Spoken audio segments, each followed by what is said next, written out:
so then, beyond that, we are absolutely fascinated with the whole principle of remembering.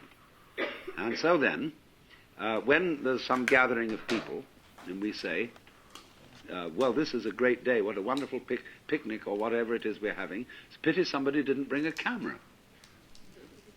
It should have been photographed. Now, do you see that in this whole thing, there is both a gain and a loss?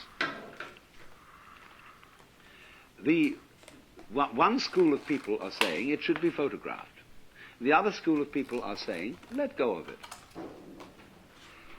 When you go around, we had so much experience of this in Japan because all our students brought cameras and were constantly photographing things. And I had a camera and I was constantly photographing things, but I felt that so long as I had a camera with me, I was somehow distracted from actuality. I had a little box with which I went around grabbing life. Of course, it's great to come back and look at it in the form of photographs, but there's something about the photograph that is inferior to the actual experience that you're photographing. But there is an immense fascination in photography, in painting, in reproducing. And reproducing, you see, is the same thing as sexuality. It is reproduction, only in another way. Because it tells you you're there, you're alive, the thing bounces, it echoes.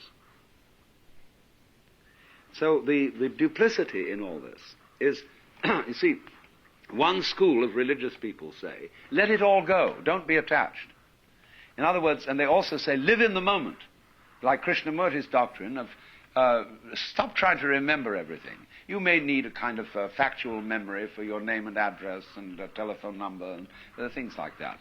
But don't linger over memories and treasure memories and say, well, I'm going to keep my girlfriend's lock of hair and I'll take it out every now and then and look at it and feel wonderful, you see.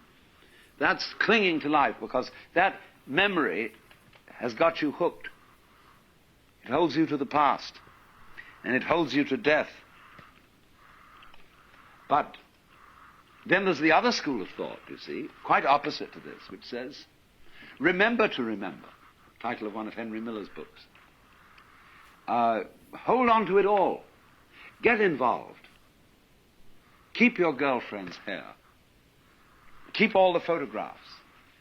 You know how in some houses, the piano, everything is completely covered with photographs and reminiscences. I went to visit Gloria Swanson once. I've never seen such a house full of memories. Everything in all directions was Gloria Swanson. Photographed on this occasion, signed on that occasion, presentation this. I went to visit once, too, the wife of the former Archbishop of Canterbury. And the whole house was memorials. I mean, it was a complete clutter of tombstone furniture with little brass plates on it, presented on the occasion of this, that, and the other. Well, you say, look, that person isn't really living. And they're all in the past. But on the other hand, what is life, you see, except there is a memory, except there is an echo? So what I want to point out, you see, is the duplicity of all this. That you don't take, if you're a wise man, you don't take sides in this issue. You do both sides. And that is the meaning of the unity of samsara and nirvana. On the one hand, you let go of everything and you live in the eternal now, because that's all there is. See, memory is an illusion. It's all gone.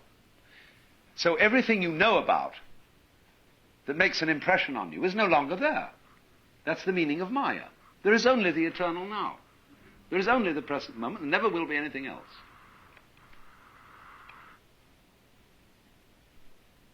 Because even what you're remembering is happening in the present. The memory is in the eternal now, isn't it? See?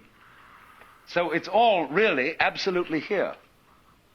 But on the other hand, what fun to drag it out and to make it echo and to get involved, and to fall in love, and to become attached. Once R.H. Blythe wrote and said to me, I may have told some of you this story before, he wrote me a letter and said, "What are you doing these days?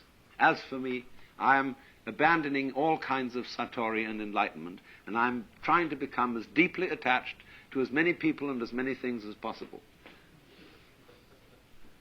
As these are the two sides, see?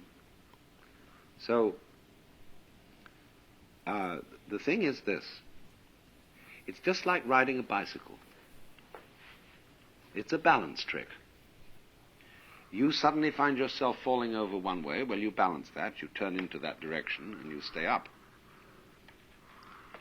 And so in the same way, when you find yourself becoming too attached to life, you correct that with the realization that there is nothing except the eternal now. Then when you feel that's all right now, you see, you're safe again, this is the only the eternal now, once more you go and get attached. Or you get involved, you get concerned about some enterprise, social, political, amorous, familial, scholarly, artistic, whatever it is, you get involved. And the two always go together. So this is the meaning of this symbolism.